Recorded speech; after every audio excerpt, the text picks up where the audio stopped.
Leclerc. Is that how it's pronounced? I requested for Age 3 to interview him so I do not have to watch Jay Shetty. Also, who is that? Thank you for always making me laugh.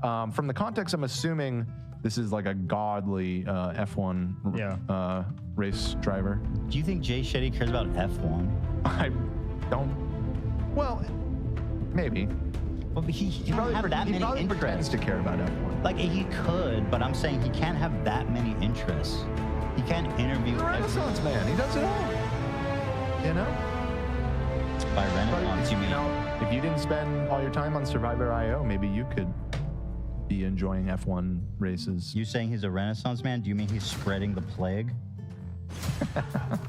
That's all I'm hearing. Thanks. Kevin. Oh, this is the Kevin. Fuck you. $10. Love you all, fam. Oh, he's so nice. What? Did you guys see Mizkif still rocks Teddy Fresh on his stream sometimes? I have not seen. That's really good. Hey. Nice. Kevin, it's nice to see you, and I'm so happy that we've mended the bridge and that everyone's getting along. Yeah. I was going to say maybe he was excluding you, but they did say love you all, fam. So. That sounds like a me thing. Yep. Seems like mostly me, probably. Well, all. You all. Equally distributed, yeah. Armin Yavorkian. Hey, crew, first-time donator. I've been listening to the show audio style more lately. Wow. And I gotta say, it's a struggle. I know. Dan, can you please announce yourself when you speak so that I don't mistake you for Mark Rubier by accident? Thanks. Okay.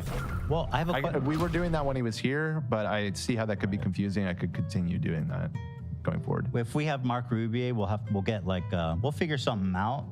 Maybe we'll pitch Dan. It's not fair that we have similar voices. That's not fair. Try and watch her swallow. It's actually upsetting. Have you tried? You must be a good singer. That's exactly why it's upsetting, because I'm not. How can we have the same voice and he has an incredible voice? That's not fair at all. Fucked up. Fuck you, Mark. I'm gonna try and fuck up watch his her voice swallow. somehow. Thank you guys. Yes, thank you, Armin. Prismarine Nut earlier today gifted 20 podcast memberships. That's right. Yes. A big 20. Thank you. Thank you so much. Appreciate that. And then some recent ones here. Madison Kirtley, new member. They donated $10, by the way. New member. Last 5 years haven't been great, but finding y'all feels like I've found my people. Yay. Also, 10-year medic here. So if you ever need medical peeps, I got y'all, babes. Okay. Thank you, Madison. Can you administer prostate exams? Someone found someone to do that. Registered nurse? They could probably do that, right? Just a random fan? They said they were a medic. I assume paramedic. I don't generally think you call 911 and have the paramedics come give you a prostate. Not until now. Not yet, you don't. Jarrell donated another $20 and said, Zach, the videographer from Cameo, laughing, crying emoji. Oh. Okay. This person did a like $100 Cameo thing, and it wasn't even like a real request. It was just a question, and I didn't take the money because I feel like that'd be kind of fucked. So did you answer the question? Yeah, I just said I'll get back to you. Shoot me a DM on Instagram. Oh, that's nice. And you answered on Cameo. You now here. They came to your Instagram and you answered their question there. No, I answered it via Cameo. Oh, okay. Yeah. That was nice of you. Yeah. That's a sweet guy. Yeah. Go plus. I feel like it's kind of fucked to take that 100. I agree. What did he ask you? He's like, hey, if you need a videographer for your show. Oh, he was just offering his service? Yeah. Dude, you should have took it and said, no, I'm good. I was thinking about it. I feel like that'd be crazy. Kind of fucked. Paige donated $10 and said, I got my wisdom teeth removed today and I was not put under. I repeat, I was not put under. I'm so sorry. That's what I just did. Whenever that was, 2 or 3 months ago when I got them. I am so sorry, but you're done with it. You made it. It's over. Anyways, you guys are getting me through the pain today. Love you, fam. Love you, fam. I hope you recover quickly. It's not fun. But hey, you only got to do it once, right? Jenny Billing, pretty please could you read my earlier super chat? Nope, sorry, only one per person. So that's the one I read. Cold. Sorry. I can try and find it. Unfortunately, my automated spreadsheet with all of the super chats isn't working today for whatever reason. So let me see. Oh, Jenny. Oh, here you are. 25 British pounds sterling. Please, could I get a hey girl for my boyfriend, Matt? I call him Rathu Lashat. Okay. Rathu Lashat. Very stressed at work, but I want to know, I'm super proud of him. Rathu, you're killing it. For real. Your girl Jenny, she loves you. You're very special. Good thing it's not wanted Jenny you from the to- block. You don't want Jenny from the block. She gets No. divorced a lot. She's going through a lot right now. I'm still Jenny from the block. I went from nothing to a lot. Is that the words? Now I had a little, now I had a lot. Something like I that. had a yeah. little, now I have a lot. True. Is she really still Jenny from the block? Well, that song is 20 years old. Maybe she was. Maybe then. not. She apparently she's having finance issues while being worth 550 million. So it doesn't sound block. What is this? Michael Manis donated 14 Canadian dollars. Said, have you guys heard of the 1.7 million sub YouTuber that allegedly secretly filmed and posted a real furry orgy to YouTube? What? I sent AB some info on Discord. 3-year, 6-month member on my other YouTube channel. Who has that, Zach? No. I wish. Oh, they said they sent it to somebody. Who? To me. Did you receive it? Let me check. I mean, that sounds pretty interesting. Am I wrong? What is this one? I love this person. They said I was hilarious in the last episode. Yeah, I'll take a look. Antigone, I believe. $20 donation. Where's my apology, Dawn? I'm awaiting. Viewer since 2020. Does anybody My know apology, what? Dawn? Probably meant Probably a Dad. typo, Dan. Where's her apology, Dan? Just apologize. I'm to sorry. her. Just say it, bro. Apology is spelled very strangely as well. That's a hard word to spell. To be fair. Okay, fair enough. Fair enough. Russ just donated $100 and said, "Hey, hey, Russ, Russ, we love you. We love now. Russ. Russ Cheney. We see you and we love you. We see you. We love you, Russ.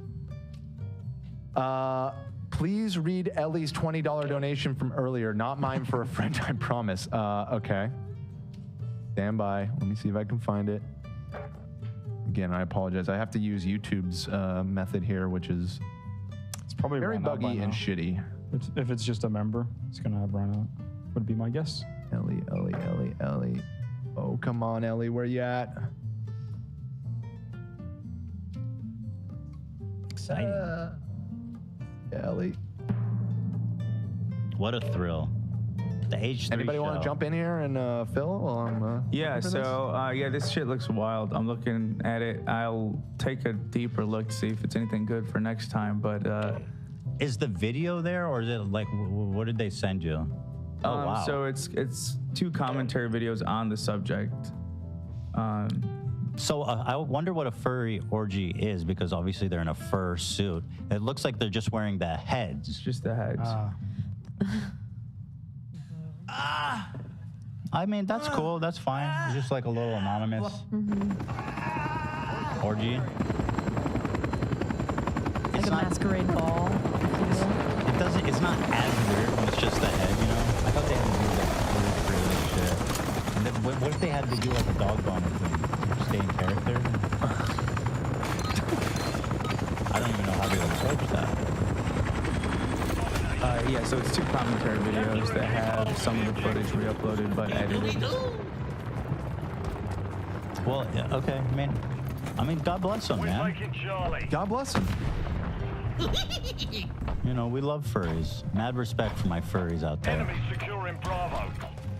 Dang, Ellie. I'm sorry. I can't find it. Wish my plugin hadn't crashed today. Securing objective Shame. Charlie secure. Shame. It's shameful. Shame. Shame. All right, how we looking over there, Dan?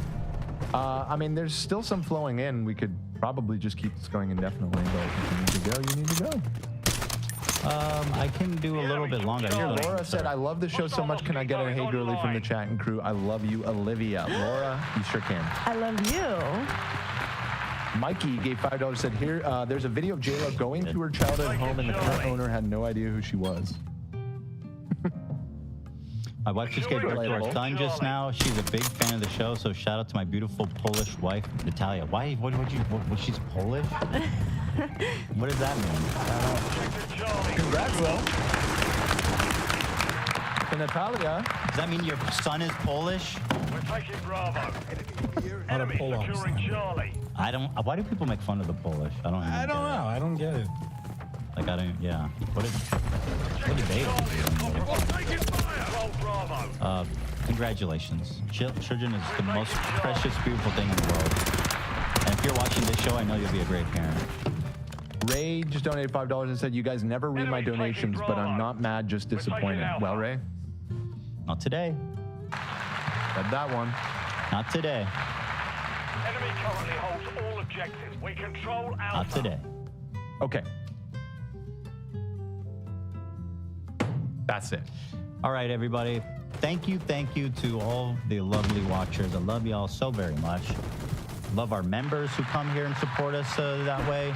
But to be honest, I love all you guys. Everybody watching, you're just as important, and I love you all like you're my children. And I couldn't possibly pick one that pays me on a monthly basis. One would assume that I like them more.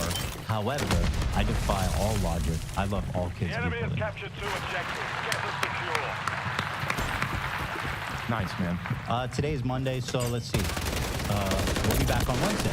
Yes, indeed. Tuesday, we got a big planning day. We got a lot of work to do for our live show, which is coming up. It's June, my friends, 28th. That's in 25 days. It's happening. 25 days. We are doing the Greek. That is insane. Ugh. So, looking forward to everything we got going on, guys. And thank you again for watching. We'll see y'all on Wednesday. Thank you, thank you, thank you.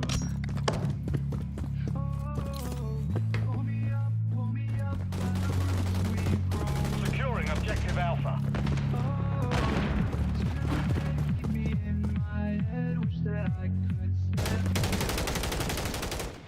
Alpha secure.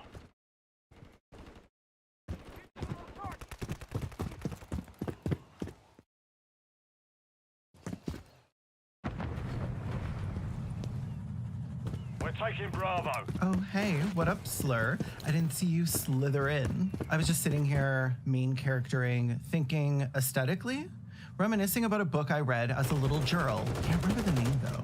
Help me figure it out. So, I remember it was a young boy in England with dark hair and round glasses who learns that there is a secret magic world just beyond ours, one that he is destined to save from evil. In order to do that, he has to learn to wield magic.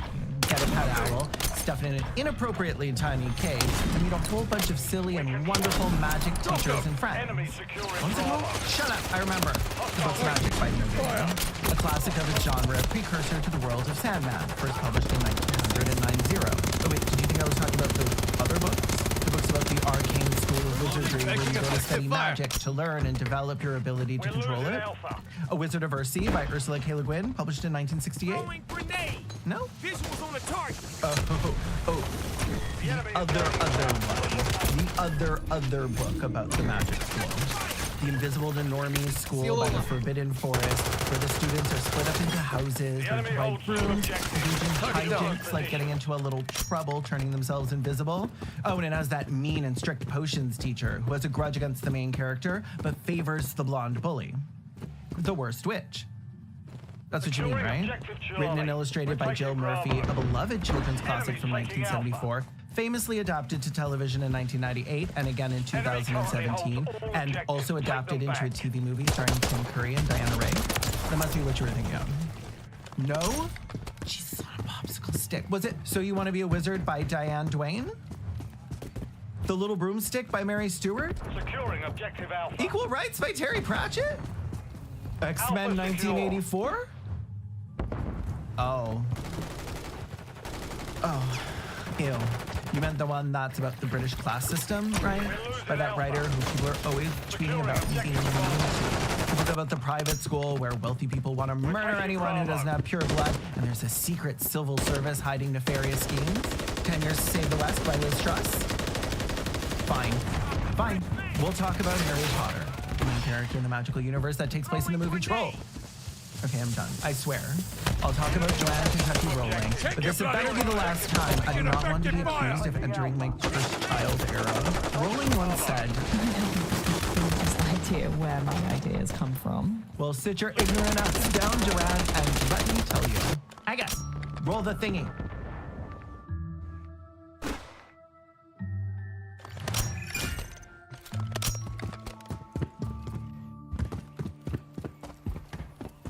In June 2020, following her descent into total transphobic oblivion, Jesus Kobold Rowling faced criticism from former stars of the Harry Potter franchise and current actual decent humans with values and lives Emma Watson, Daniel Radcliffe, and Rupert Grint. As a result of this complete betrayal of the patron saint of being middle class, a number of British celebrities took to their greasy smart devices and tweeted in her defense. Amongst these was Graham Renahan, better known by his Twitter handle, White No Drama. He said, people make a big deal of Harry Potter turning on her, but every single character in that series came from her head. She is Harry, and she's not just Harry, she's Hermione. And Ralph. This is never not funny. Hashtag I stand with JKR. The R stands for Ralph. Well, I'm sure Graham was just emerging from his cocoon of crustified socks because he has a notification on his phone. He sets me down every time there's an opportunity to ride on a more popular transphobe's coattails. He does raise an interesting question. Is J.K. Rowling actually the mind behind these beloved characters? Is she really responsible for Hermione Granger? Is her imagination really where Harry Potter first squirmed into existence? And did she really come up with beloved children's character, Ralph the Weasel?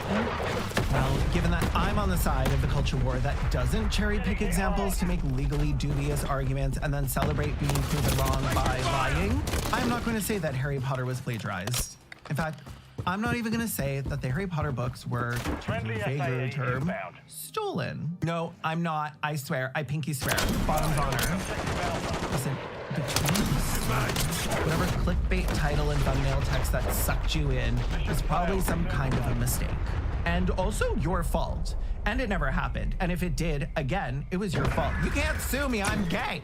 I'm just here as your dewy-friendly neighborhood literary critic to explore the question, is J.K. Rowling the most painfully derivative and unoriginal writer the world has ever known? Well, yes. Yes, she is. But let's have some fun with it anyway. If you want a video on whether Harry Potter is good, despite it being derivative, it's not, watch this video by Hoots that I did the CGI for. And also, again, you cannot sue me.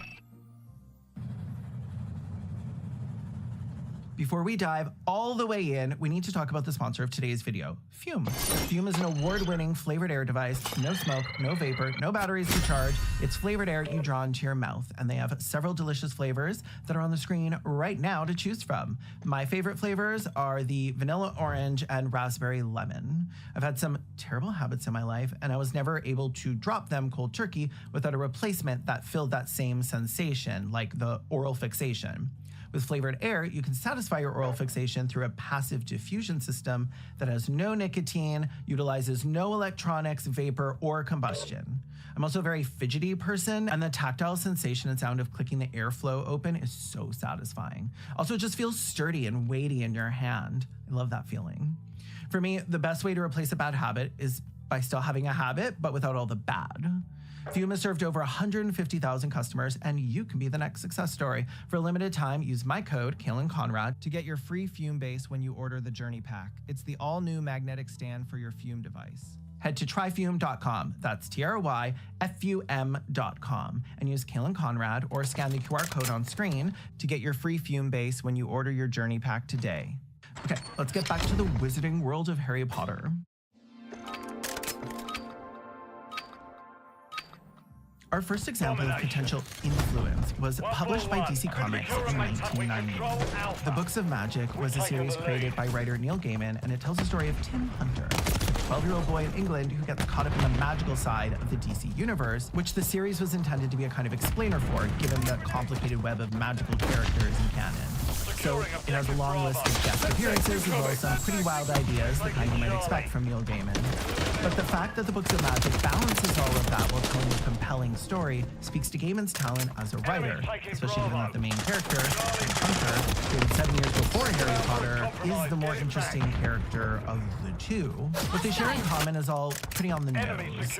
There's the round glasses, the floppy brown hair, the school uniform aesthetic, this coming-of-age arc learning to use magic, a secret world just around the corner from our own, exposition by old dudes in cloaks, a sidekick who's a white owl, in this case called Yo-Yo, which I just think is very cute. Now, whenever I hear the name Hedwig, I just think of Hedwig and the Angry Inch, which if you reread Harry Potter, picturing that, it makes the imagery of the series a lot more interesting. There's some pretty major differences too, though. The Books of Magic is a comic series. It takes us from the birth of the universe to the end of time. It's an excuse to hang out with DC characters like Mr. E and John Constantine, and probably the most striking difference, Tim Hunter makes decisions.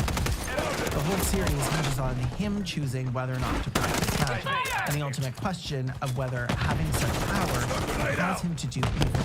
Gaiman once said of the comparison between his work and Harry Potter, I don't know if we were both just stealing from THY. When asked in 1998 if he thought J.K. Rowling had stolen the Tim Hunter character, Neil Gaiman answered, I certainly didn't believe that Rowling had ripped off Books of Magic. I doubted she'd read it and thought it wouldn't matter if she had. I wasn't the first writer to create a young magician with potential. It was Rowling the first to send one to school. She certainly wasn't, was she, Neil? Oh, you know. He knows. I'm sure to everyone else who's just been Lieutenant's favorite goth dad in avoiding countersuits in the most affable and gentlemanly of ways. But to me, I know you're setting up my segue to the next section. Because Hogwarts Institute for the Criminally Inbred is far from the first school of witchcraft and pigeonry in the history of fiction. We're taking Alpha. Before Hogwarts, before Miss Cackle's Academy for Witches, before the Discworld's Unseen University, before Miss Frizzle and her magic school bus that I'm no longer allowed to ride on because I once asked Liz if she was a worm, there was the School of Wizardry on Rhode Island in the 1968 book, A Wizard of Earthsea. Here again, we find plenty of similarities. An ancient school founded by legendary wizards, the main character traveling there to learn to use magic. There's a scar on his face. He ends up in a rivalry with the pompous, patronizing posh boy and get into a wizarding duel. But again, there are crucial differences too. Ged, our protagonist, has to go to this school because his impulsion for learning magic is proving to be dangerous for everyone around him. When he gets into a fight with his rival, Jasper, it's Ged who loses his shit and accidentally summons an evil darkness that scars him and haunts him for the rest of his life. Which is an Animorphs level of quality right here. Because you see how the characters experience lasting consequences as a result of their own actions. You see that, right, Joanne?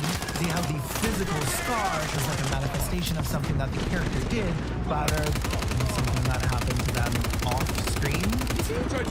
Maybe I'm expecting too much from Joanne. Even if she was once described by the maniac cultist and legitimately pretend journalist Megan Phelps of the Westboro Baptist Church as arguably the most successful author in the history of publishing with a possible exception of God, that doesn't mean she has to make her art with character and motivation and consequence and other boring things in mind. She's a fun author, not like a good author. I don't think Joanne has ever claimed to be a great storyteller. Where her strength lies is in the whimsical and fun ideas she has, right? Don't tell me. She didn't even come up with the silly fun stuff. We're taking Bravo. Objective Bravo secure. In 1964, when Jill Murphy had the actual fun idea of adapting episodes from her own life into stories of a magic school, it might have been because she was 15 years old, which is really the perfect time to have that idea. Jill Murphy's innocence and proximity to the experience of going to a boarding school with all the gals made her the perfect person to write about a school for witches. So she wrote a book that was, for years, the seminal text on magical schools, The Worst Witch. Transforming her friends into a bunch of quirky misfits at Miss Cackle's Academy, she created such beloved characters as Mildred Hubble, Wand Spellbody, and Enid Nightshade. These are the kind of magical character names I can get behind. Take notes, Joanne. Her chemistry class became a social class, singing and chanting. physical education became learning how to ride a fucking broom. You get it. When I mentioned I was doing this video in my group chat, my gorgeous and incredibly helpful friend and YouTuber Ember Green was like, are we talking about the worst witch? But are we talking about the worst witch though? Ember is a worst witch. Yeah, she has their fucking number and immediately sent me a detailed list of striking similarities between the worst witch and Harry Potter. Reading through the list, legit had me like, damning evidence in the worst witch for the worst author. Let's dip our toes into the most glaring similarities that Rowling often gets credit for inventing. The protagonist is surprised to get to attend a magic school and so is an outcast among the other students, just like Harry Potter in Harry Potter. The kindly head teacher takes a special interest in Mildred and is especially fond of her. Just like with Harry and fake gay Gandalf in Harry Potter, which is a wizards aren't known about by non-magic society and have their own fashion, traditions, and history, and don't need modern technology because they have magic, just like in Harry Potter. Some witches don't come from magical backgrounds, just like Harry Potter. There's a mean teacher who's basically Snape in his heart room. She's tall with dark hair, dark eyes, dresses in all black, hates Mildred, and favors the blonde bully. She's the potions teacher. She seems like a bad guy, she's strict and unemotional, and everyone is afraid of her because she appears out of nowhere, but is really a good guy, like Snape in Harry Potter. Are we sure we don't want to just call this plagiarism? No? Okay. Well, after I tell you that the school uniform in the books is a white shirt, black cape, and striped tie, and the students are split into houses and wear colored sashes to mark them, like with the Hogwarts houses in Harry Potter. Although this is very much just British boarding school that seems unique to people who haven't seen these in real life. Basically, maybe she's not creative. You're just American. In the worst witch, the school is also in danger from a coven of bad witches, and it's up to Mildred to save it, like the Death Eaters. In Harry Potter, the rival student is an upper-class girl with bright blonde hair who's favored by Snape, and in his heart room. Her family are famous and respected witches who attended the school for generations. She always tries to get Mildred in trouble, even if it means risking the school, like in Harry Potter. Just like Harry Potter. Just like Harry Potter. Just like Harry Potter. Just like Harry Potter. Just like Harry Potter. But let's be blunt. I guess the differences are pretty huge too. Basically, Jill Murphy is chill, and Mildred Hubble is chill too. And she kind of just goes through her education without there needing to be a fascist uprising or every other character getting a Vada Kedavra off screen. They're nice books. I wouldn't say they're a recommendation for something to move on to from Harry Potter, but if you're looking for something to have read instead, in a different version of reality where there's no just camp rolling and trans people are safe and everything is chill, then yeah, definitely, let's shut up. There's some more honorable mentions before I move on to The Little Broomstick, which features a school for witches, and surprisingly, a little broomstick. The Discworld novels by Terry Pratchett feature Unseen University, a school for wizards in Ankh-Morpork. And on this after series regular Ponder Stick really looks like Harry Potter, but again, has actual personality. So on and so forth, yada yada, blam blam. There was a big boom in fantasy literature from the 60s through to the 90s, and a lot of it seemed to involve schools where wizards and witches learn how to wizard and witch. So let's answer the question. What makes you so special, Joanne?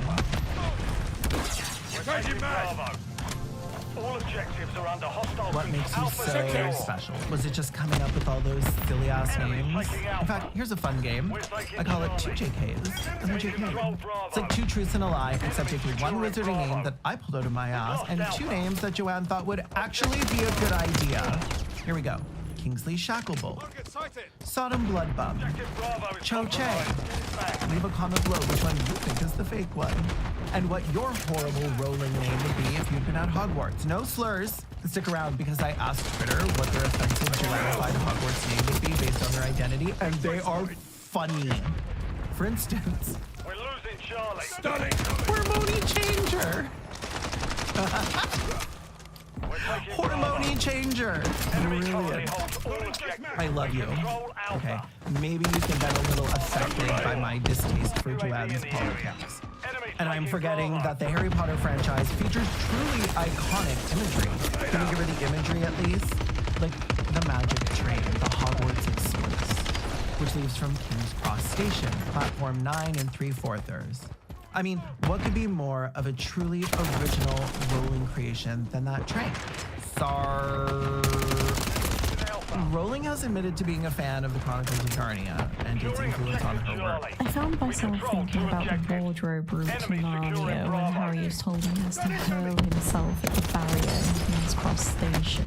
It dissolves and she's on platform 9 3/4 and there's a train for Hogwarts. Trains have held a special place in children's literature since the first railway track was laid down in the 1800s. Stories for Victorian children often featured the train as a romantic and logical gateway between their normal world and the world of adventure that awaited them. From Enid Blyton's famous high, the pretty weird death by train wreck and ascension to heaven for the Pevensies in the Chronicles of Narnia, trains have been a fixture of children's fiction for as long as trains have been a reality. The specifically magic train that goes to a secret place is also not a creation of Rowling's. We could credit it to several people. The mission's complete. In Harry Good Potter and the work. Sorcerer's Stone, he meets a witch named Doris Crockford, who shares a name with the IRL author of the 1937 book about the famous train, The Flying Scotsman, in which the train departs from platform 10, King's Cross Station, and goes on a magical adventure.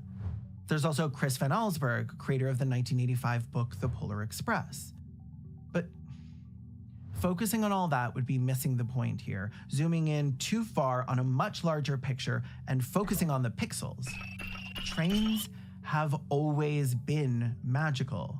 Trains are just fun. Trains are cute. Trains take you to wonderful places you've never been before. Trains have been such a staple of whimsy and magic and fiction that in 1909, they published a book called The Railway Children. And it didn't even matter what it was about because people saw railway and children and bought it on the spot. I used to take the train twice a year to visit family, and each time it felt like an escape not just from the city, but from my life. Going under bridges, tunnels, past fields, and through small towns you've never stepped foot in, but you could name them based on a blurry photo of their train station alone, it felt like being transported across more than just distance. The vibration of the train, the clicking of the tracks, the constant and persistent motion through the countryside. It's a magical experience.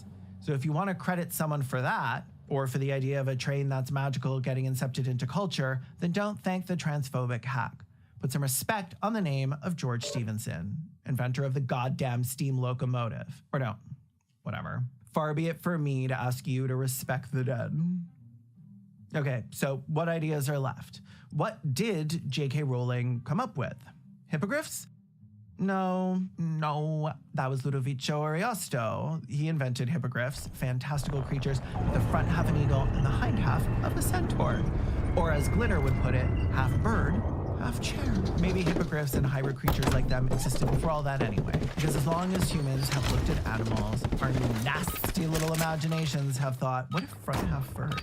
What if back half feathery? Or whatever. It just grows that way. But did she come up with Dumbledore? No, he's just a queer-baiting Merlin. You want a great video about how Merlin is queer-baiting? Check out this video on the channel of one of YouTube's most prolific and I'd say original video essayists, James Somerton.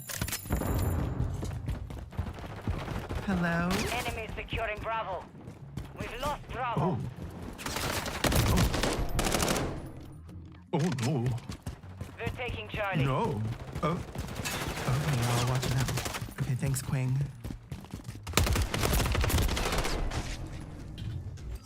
Okay, so the video you should watch is by Alexander Avila, and I have never met nor promoted this man.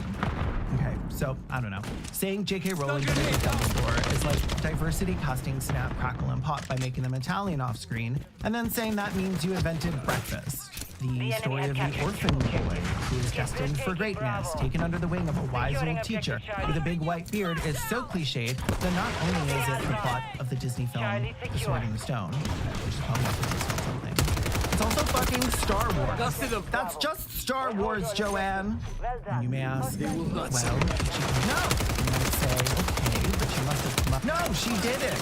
But no, the entire legendarium of the wizarding world of Harry Potter is closer to a Fat Boy slogan song than it is to an original piece of fiction. Harry Potter is cliches and stock characters all the way down.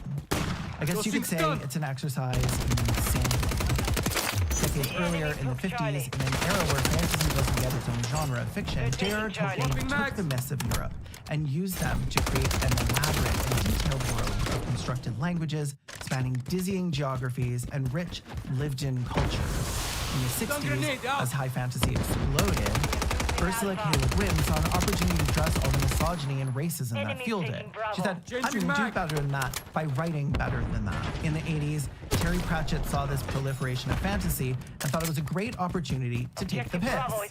Eventually, his taking of the piss would lead to some of the most profound and humane satire that would ever be written. In the 90s, Neil Gaiman took all of the fantasy and adventure in the mainstream and used it to introduce readers to the strangest corners of myth and dream, which somehow still felt familiar. And then along comes Joanne. And she's like, hey, I like the way you use tools and shit. I'm just gonna shard out this little world where there's only one school in the entire continent of Africa. World building? Shit. I've never heard of that before. Oops, I guess I gotta kill that guy off now. Writing is so hard. Why is everyone so mean to me? I'm suing the internet. I'm suing God. Speaking on the blog in 2019, J.K. Rowling said, having your work scrutinized is an inevitable component of being a professional writer. I never dreamed there would be a fandom the size of Harry Potter's picking over the books.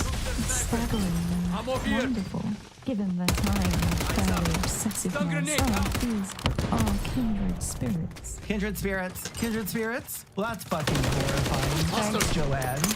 Looks like you built a pretty good defense against the dark art of criticism by telling me and the other critics that we're basically the same as you. We're all obsessives. Well, no thanks. I obsess no longer. The Harry Potter series is definitely and definitively books and films, so we can unambiguously say that for sure.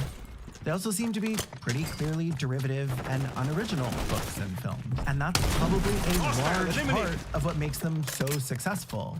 They scratch a cultural itch without exposing any of the weirdness of myth. They tell us familiar stories without asking any challenging questions, and the magic world reminds us of our own without the mental workout of shining satirical light on real injustice. J.K. Rowling is a wedding DJ for fantasy fiction, playing all the hits, and there's nothing worse than a DJ. But none of them were really born from her, from the place inside us where art is conceived. And what's worse is that she doesn't seem to be too big a fan of the hits she's playing. Her disregard for accuracy in terms of Irish, Norse, and Greek mythology aside, J.K. Rowling doesn't even seem to understand how themes work in general. Until 2004 and a visit to the Holocaust Museum for Joanne to see that the genocidal wizards she spent more than a decade writing were, in fact, genocidal. Writing on her website in July of that year, Jo said that she was chilled to see that the Nazis used precisely the same warped logic as the Death Eaters. I don't know how she could not have known this, how she could not know, and then think the best thing to do is tell us that she did not know, and then use it as an opportunity to tell us about the dangers of fascist logic, while denying the very same atrocities she claims she finally bothered to learn about.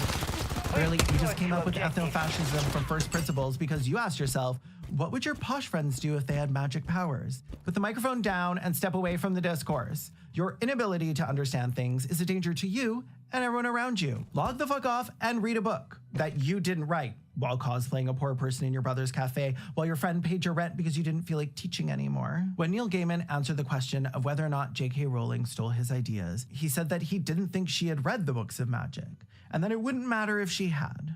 Again, he said, I wasn't the first writer to create a young magician with potential, nor was Rowling the first to send one to school. And as you can see, this is kind of an understatement.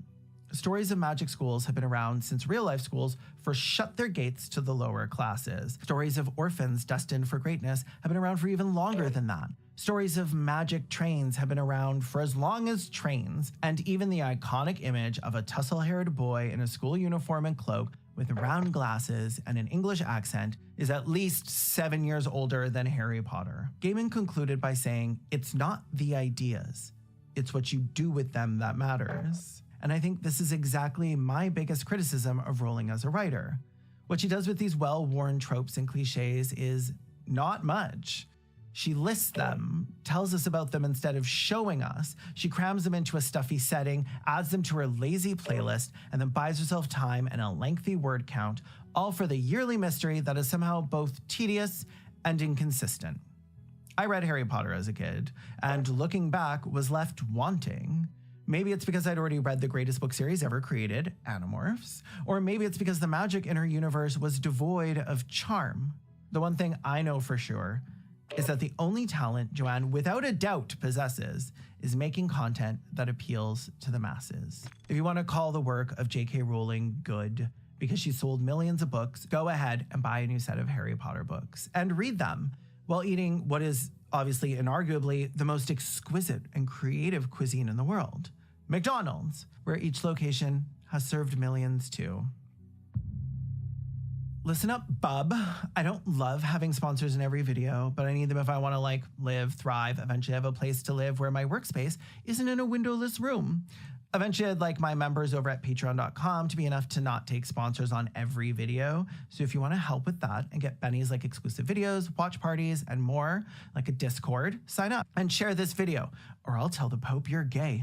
Thanks again to Fume for sponsoring this video. And if you're ordering Fume, don't forget to use my code, Kaelin Conrad. Okay, so remember, I asked people on Twitter to share what name J.K. Rowling would have given them based on their identity if they were in her wonderful wizarding world, and they did not disappoint. They did not disappoint. And I'm gonna read you my favorites. I fucking love these. Autistic, Borda Hopper, Yvonne Chained, Jew Wish, Jenny Jigglepiggle, Manny Nadress, Tyranius POC, Evorceable Damage, Gale Lawsuit, Deffy Wheeler, Hormone Changer, Mickey Mafioso, and Frank, Wokirius Sertuvignal, Taco Border Jumper, Shia Was Man, Sean McLaughlin, Carson Bomber, Peter File, Rob Everyone, Cho Chang, Tora Kosher, Trinae Manhands, Jock McGay, Boob Sweat Poutine, Grumeria Genitalium, Denise Skellington, Uriman, by the way, Svetlana Horvich, Timothy Fago, Mool Lotto, Autist Blackmon Pillowbite, Notorium Big Nose, Autumn Gynophilia,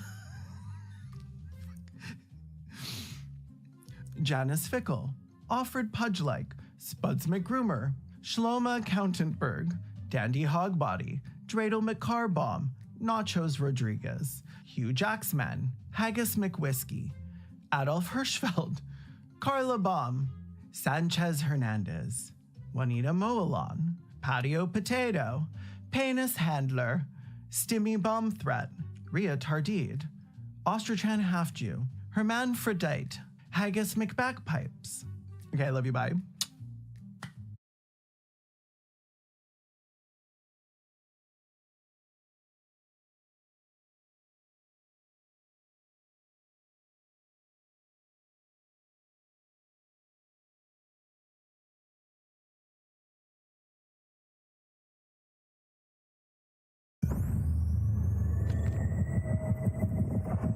What's because my name is Ace, and today we're going to be taking a deep look at the recoil characteristics in X Defiant, at least the ones that can be modified with attachments, because I keep seeing one big question pop up over and over again, and this is, what's the difference between recoil recovery and vertical and horizontal recoil control? And I did a bunch of testing with this, figured out exactly how these all work, and I wanted to share my results with you guys today. Now, let's start it off with the easy ones, and this is, what's the difference between vertical and horizontal recoil control?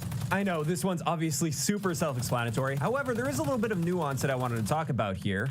But here are my side-by-side recoil comparisons. This is all done with the ACR 6.8. On the left, I'm using an attachment that helps horizontal recoil control by 5%. In the middle is my base recoil plots. And on the right, we've got our recoil plots with plus 10% vertical recoil control. And when it comes to vertical recoil control, this one's really easy to see the difference because these are being compared on a horizontal plane. So you can see the total magnitude of vertical recoil with that attachment on is noticeably below that top line that represents where our base recoil magnitude went to. And when I did pixel by pixel measurement here, on average, the recoil pattern with the vertical recoil control attachment was 9% lower than the base, which is within a margin of error there. So what this means is if you have a 10% vertical recoil control improvement, you're quite simply going to see roughly 10% less vertical recoil when firing your gun. And I know, that sounds super obvious, but it's not as obvious when we're looking at horizontal recoil control. And it turns out the horizontal recoil control attachments are far better than they look.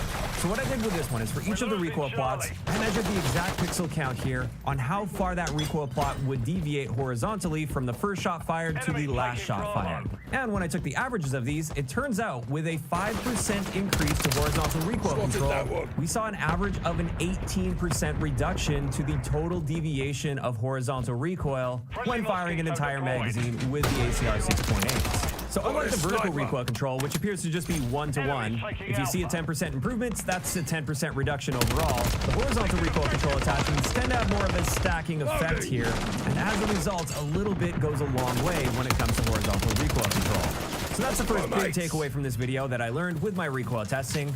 Leaning into that horizontal recoil control can really go far. Next, let's talk about one of the big questions I've been getting. What is recoil recovery? How does this work? Is it okay to sacrifice in the recoil recovery department? Do you want to stack heavy toward recoil recovery? Well, with this one, I tested a variety of attachments that either improved or harmed our recoil recovery stats. And when you put them all side by side here, I'm not really seeing any super notable differences here with either decreasing or increasing the recoil recovery stat. So just looking at raw recoil, it appears recoil recovery isn't very important for a gun. But what does it actually do then, and why is it even a stat in the menus? Well, it turns out what recoil recovery is, it has to do with your center speed. But just as an explanation for what this center speed is, or this recoil recovery, as you're firing a gun, let's just say you're not touching your aim input at all. So on controller, you're not touching the analog stick, and on a mouse, you're not moving it at all while you're firing. With recoil, your gun will gradually climb upwards, and then when you stop firing, your recoil recovery will bring your point of aim automatically back down to your point of origin, which was established the moment you first pulled the trigger. Now, this is a staple feature in most FPS games out there. It's nothing really out of the ordinary, except X-Defiant does handle things a bit different, at least in the game's current state. Now, the first thing is, their recoil recovery only takes place after you stop firing, whereas in many games, like in Call of Duty, for instance, that center speed stat, which is comparable to recoil recovery, that's always applied. That will apply even between bullets that you're firing, and therefore improving your center speed in Call of Duty will also improve your recoil plots, which I've already established, that doesn't happen in X-Defiant.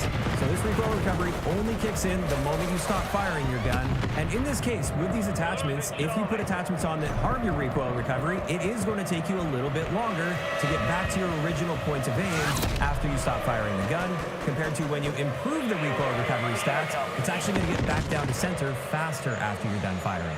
So that seems like it's something that could be helpful, especially with something like marksman rifles. With a slow rate of fire, when you pull the trigger and you fire your shot, there's a decent amount of recoil per shot, and obviously it would be nice to get that back down to your point of origin faster so you don't have to manually control that recoil too much. In saying this, though, this brings us to the big problem with X-Defiant, and this is something I have provided feedback on in the past, so the devs are aware of it, and perhaps they will be making some improvements to this in the future. But the thing that I discovered in X-Defiant is as long as you have 0 input, you will always get this recoil recenter. However, the moment there's even just the slightest amount of aiming input, so even if I just decrease my dead zones a little bit too low on my controller to the point where you can't even perceive any stick drift, but technically there's a little bit there, the moment there's even a pixel of aiming input applied, recoil recovery disables entirely and it just won't be working for you. And in an actual in-game situation, of course there's going to be aiming input. You should be trying to manually control that recoil. And even if you aren't, you're going to accidentally be moving your mouse slightly or your right analog stick slightly.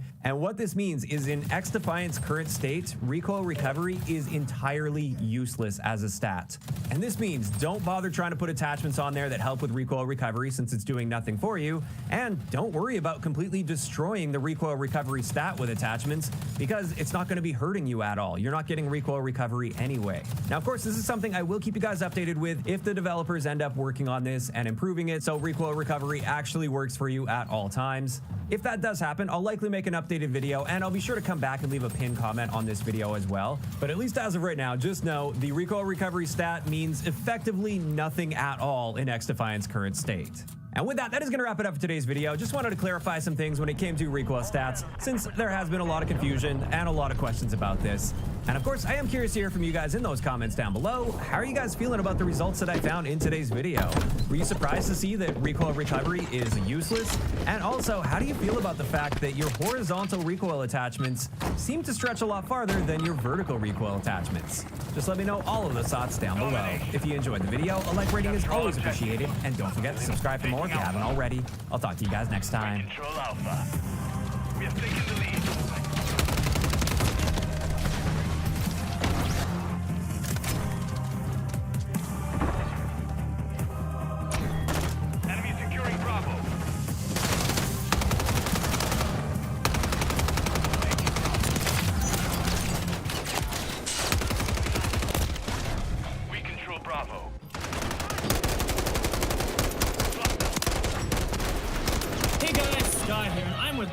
Minecraft universe, and today we are playing Epic Jumpman Butter Edition. Used to be called Sky Does Minecraft. You went and play with blocks and do stupid videos for little kids. Sky Does Minecraft. You guys probably know who he is. He is like one of the biggest Minecraft YouTubers, over 12 million subscribers. It's so easy to come online and have this persona and everything and have people love you and be a completely different person behind the scenes. Enemy taking Bravo.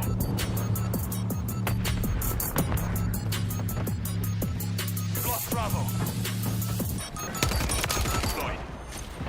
At one point or another, we've all enjoyed Minecraft. Really, I'm not saying bestie, what are you doing? I don't know. Dude, today was that I've survived wood. I can't think of a game that's just as relevant now as it was 10 years ago when I first found out about it. Commonly ranked among the top 5 most popular video games of all time, it's only natural for Minecraft to be one of the dominant subgenres in online gaming content. The simplistic, relaxed nature of Minecraft often allows the gameplay to take a back seat, giving the personalities of those playing it a chance to shine through. Dude, I had a bacon. I ordered a bacon. What's your fire? Bacon, it was bacon, cream cheese, and an egg. Which is necessary for creators looking to build a dedicated fan base. And it gets to me, the egg doesn't look like egg, the bacon doesn't look like bacon, and I shoved it in my mouth like a fat fuck anyways, and then I started vomiting. In recent years, one of the easiest ways to keep your enormous audience engaged is just with casual games of Minecraft with friends. Take Dream, for instance. Getting fans in the door by cheating on viral speedruns and keeping them coming back for more with the Dream SMP, allowing viewers to feel a part of the action themselves. Tweeting isn't arguing with Twitter accounts called BallsOver32, of course. For me, one of the main reasons I even cared about Minecraft was thanks to Tobuscus. If it weren't for his Let's Plays being so fun and endearing, I may never have played Minecraft to begin with. I also may never have bought this shirt, but that's something we won't talk about. The point is, I looked up to him a lot. I was 13, and he was one of the only YouTubers I watched, so you can imagine how crushed I felt during his subsequent fall from grace. Tobuscus's fate serves as a cruel reminder that idolizing creators, particularly Minecrafters for some reason, is a dangerous game to play, because the happy, clean image shown to their millions of young child fans haven't always turned out to be the exact individual behind the mask. Okay, I think Dream is clean, for the most part. I'm talking about someone with a much more extensive and corroborated track record of alleged wrongdoings. Accusations that bring into question the legacy of one of the biggest names in Minecraft history, Sky Does Minecraft. I think I'm going up there. Wait. Is that Sky Does Minecraft? Minecraft, constantly Minecraft. Is that Sky Does Minecraft? No, that is actually Sky Does Minecraft. That is literally Minecraft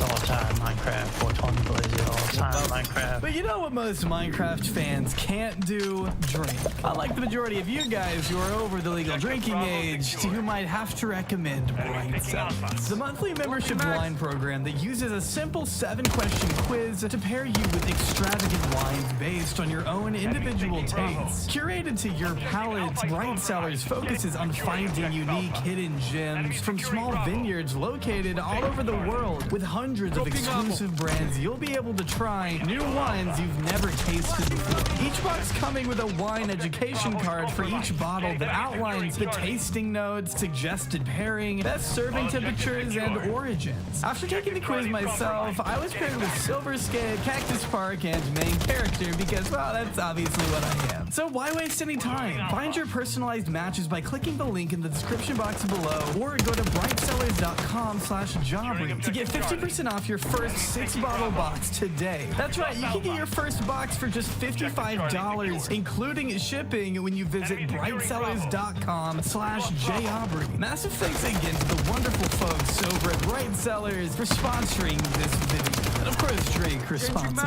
Hey guys, welcome to the first episode of Sky Does Minecraft. Alright.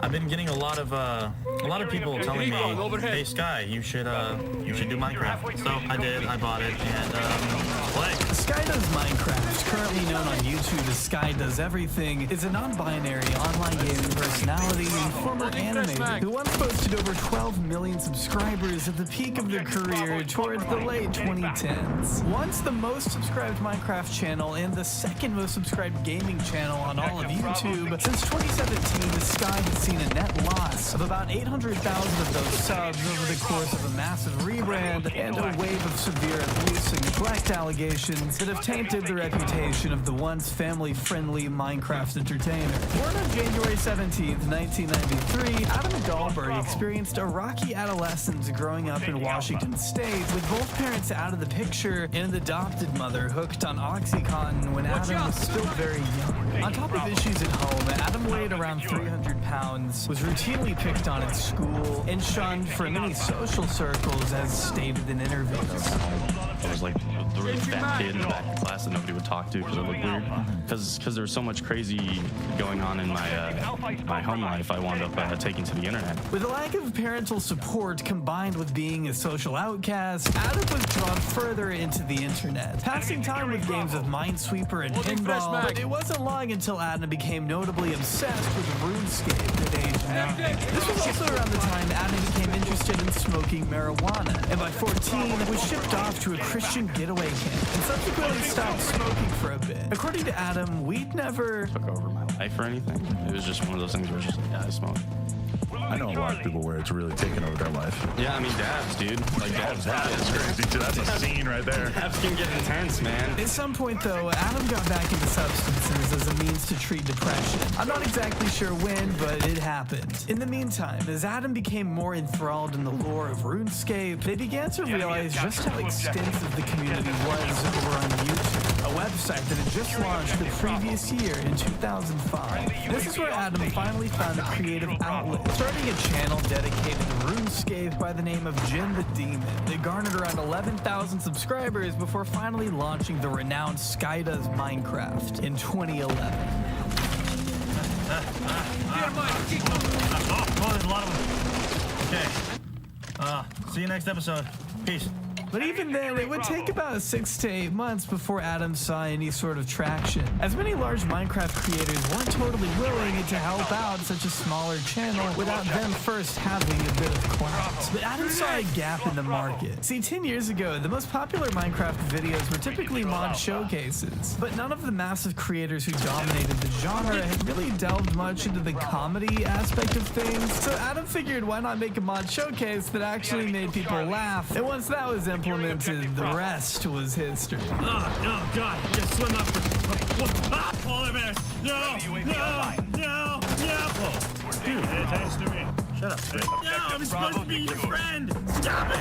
Ow. Oh, you dick. Minecraft mod showcase Slenderman, Minecraft Explosives mod, Minecraft Derby Squid mod. Just like that, Adam began raking in tens of millions of views on the regular. You're probably wondering, Sky, haven't you done this mod before? Well, actually, I have, but back when I did it, there was only like 3 small features, and for Wanted Weekend, people actually voted this in the top 4 most wanted, mod showcases to do. This was 2012. Minecraft was super popular, creepypastas were super popular. Why not combine them for a video that gets 5 million views? Then why the hell not make a sequel that gets 7 million views? Slendy, I swear to God, stay back. Yeah, I didn't even want to be your friend anyway. I mean, Adam knew what they were doing. Minecraft Zombie Apocalypse, 2 million views. War Zombies at 4 million views. Mutant Zombies at 12 million views. This channel hadn't even been around for longer than a year, and it was already seeing views in the 8-figure range. By January 2013, Adam would achieve 1 million subscribers. The first of many milestones, as Adam would hit an impressive 10 million subs only about a year and a half later, garnering billions of views across the entire channel. Pretty much the definition of overnight success. Not totally unheard of though, with Minecraft channels seeing rapid growth all the way up to today. The difference was Adam was the first to ever do it. Moreover, this was at a time when interest in the game had never been higher. So naturally, Adam and friends were quick to capitalize on such a golden opportunity. And guess what we are?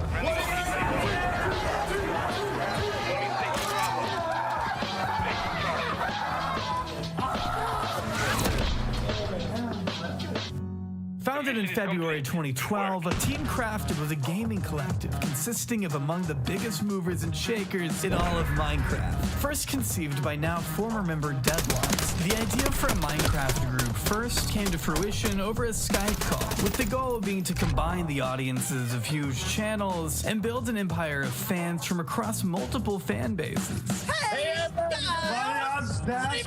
But I really want your sweater. Is that a sweater? That's a shirt, isn't it? The earliest recruits consisted of Minecraft Universe, the Beijing Canadian, Cedo Sorcerer, Sunday, Husky Mudkipper. Fucking names, man. Kermit Plays Minecraft, but perhaps the most notable member being Adam, who was actually hesitant to join at first, but eventually caved. This was, of course, among several other names who would all come and go as time progressed. It's honestly hard to keep up with the roster at a certain point. The important thing to know is that Team Crafted came with a lot of people and a lot of drama. Almost a comical amount, I have to say, after researching all of this. By 2013, a good handful of members had already left, including Adam's actual ex-fiancée, Dawn, who deleted her entire social media presence once the couple called it quits in June of that year. The group was kind of falling apart. They needed to do something drastic to stay afloat and keep a healthy stream of content flowing. So they bought a mansion, moving to Encino, California with the aim of working, vlogging, and living together under one roof, accidentally becoming one of the very first content houses. And yes, before you ask, that is Post Malone.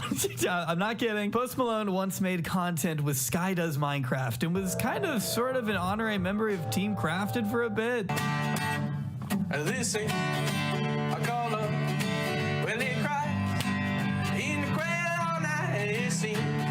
Seems like a pretty talented guy. Maybe he'll make it one day. Yeah, we worked really hard on these skits, and we hope you guys really enjoy them.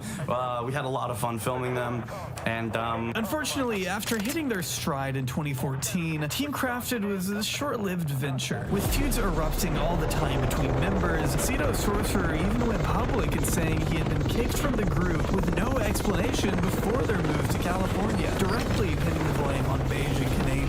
This caused a rift between everyone in the community, as according to Cedo, Deadlocks was the only member to fight for his involvement in the group. Adam eventually took to their now defunct Tumblr page to admit their goal was to always push their content away from strictly Minecraft and more towards live skits, vlogs, and music videos. Because Cedo wasn't comfortable with having his name, face, and location plastered all over the internet, he was cut from the group that August. Cedo went on to reject further invitations from the collective to record, but eventually accepted Adam's apology and clarified with fans he was back on good terms with the team after the fact. It wasn't until Adam inexplicably left Team Crafted in March of 2014 that more rumors would begin cropping up. With little to no explanation behind the decision, fans at the time ruled Adam must have been fed up with the recent commercialization of the team by their manager Matt Michelson, a theory later confirmed by Adam's ex-wife on Ask FM. Deadlocks left the very same day, along with an animator by the name of Blue Monkey. Over the rest of that month, about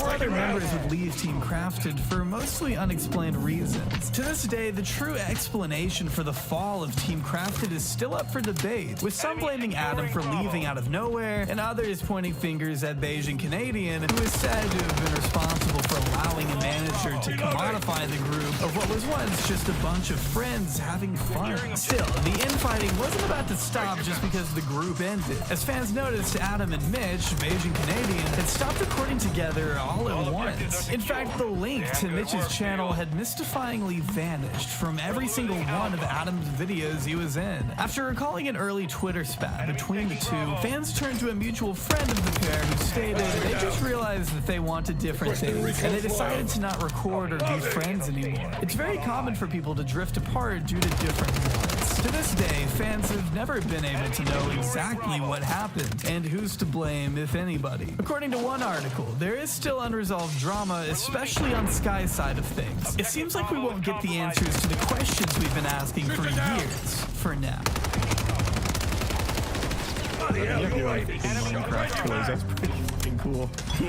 I haven't gotten a paycheck for those for like months. By the mid-2010s, Adam had gotten their own action figure, featured in a Lady Gaga music video, and achieved a fraction of the world's population in total view count. A 23-year-old multi-millionaire rivaling PewDiePie for the biggest independent gaming creator on the site, Adam aspired to branch out from making traditional Minecraft content in a bedroom at home. Instead, Adam wanted an office, a team of employees that could pump out content and mold a massive brand to later be sold for a large sum of money. It's why Adam founded Sky Media, serving as CEO of a company that seemingly aimed to kickstart the careers of other small YouTubers. Adam got a hold of 8,000 square feet of office space located out of Bellevue, Washington, with over 14 total employees on the payroll by 2016. According to an article from around that time, the staff was made up of editors, videographers, IT specialists, production coordinators, and on-camera talent whose average age was around 22. They didn't offer health benefits or a 401k on account of being a startup, according to Adam. We are looking to put that together by the end of the year. I want to make sure my people are taken care of. Remember that line because it certainly won't age the finest, to say the absolute least. At one point, though, Sky Media oversaw 8 channels with around 4 to 5 uploads per day, with each one typically being between 45 minutes to an hour in length. Employees at Sky Media would spend their days in the studio, hours on end, recording voiceovers for characters like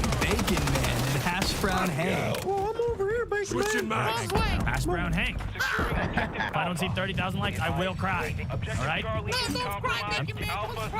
What's your fire? I will cry. Tears aren't necessary, Bacon Man. I got it. Needless to say, they had their work cut out for it. Eventually, a channel now called Office Antics was launched, where several employees of Sky Media would post challenges, improv comedy, gaming, and try not to laugh videos, not unlike what Smosh used to do. All right, hey guys, Sky here, and it's the first episode ever of Real Life Do Not Laugh. You can't tell my name's not on the scoreboard. It's because it's going to be a battle to the death between all of these guys. It's gonna be crazy. Inactive currently is Sky Media really is no more. Something we'll delve further into a little later. Throughout 2016, while working at the offices, Adam quietly started to lose that passion for Minecraft on account of a couple of reasons. For one, the community was no longer what it used to be. The genre was becoming increasingly saturated with more Let's Players, and Adam found it hard to keep up with the child-friendly zeitgeist. And I've noticed that with my commentaries recently, that it's been really, really hard to do that because I'm constantly thinking of censoring myself. I'm always constantly thinking of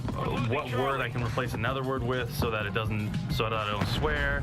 And I've just noticed that it's really hard to be myself on this channel. Adam can either continue wearing a mask for the internet or throw all caution to the wind and go down a completely different path, one that might not be as profitable long term. On top of that, despite having regular uploads with the help of Sky Media, Adam's sub count was dwindling. Unsure with the direction of where to take the channel, and after growing apathetic towards the new Minecraft community, Adam began branching into music, as being able to pour such strong emotions into a song filled the hole that was once occupied by gaming. But rather than just being a side hustle, Adam was determined to make a name in music, ditching the Sky Does Minecraft label entirely and embracing a brand new persona, Net Nobody.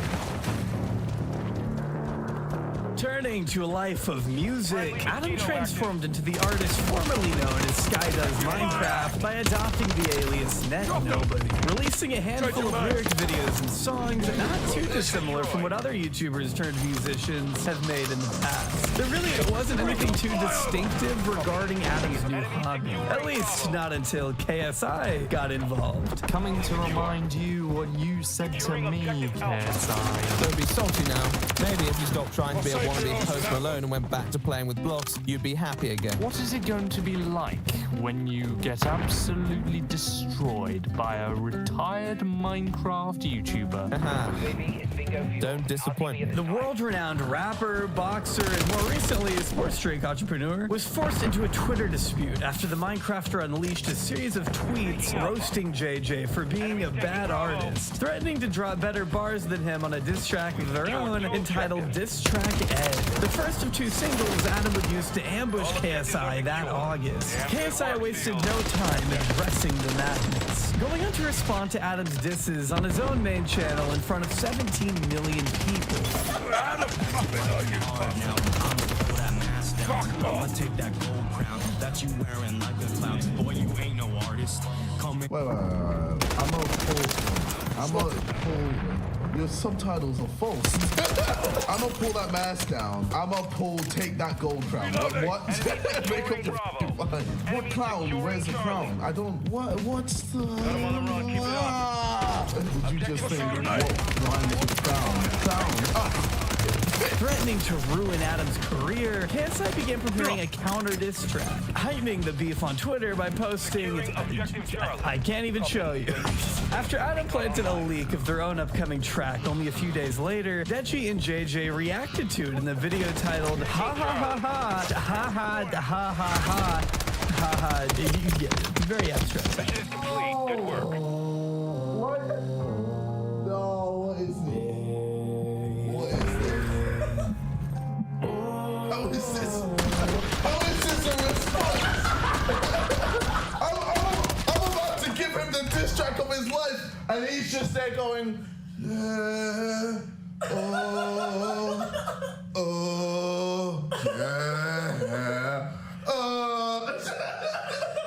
He sounds depressed in there.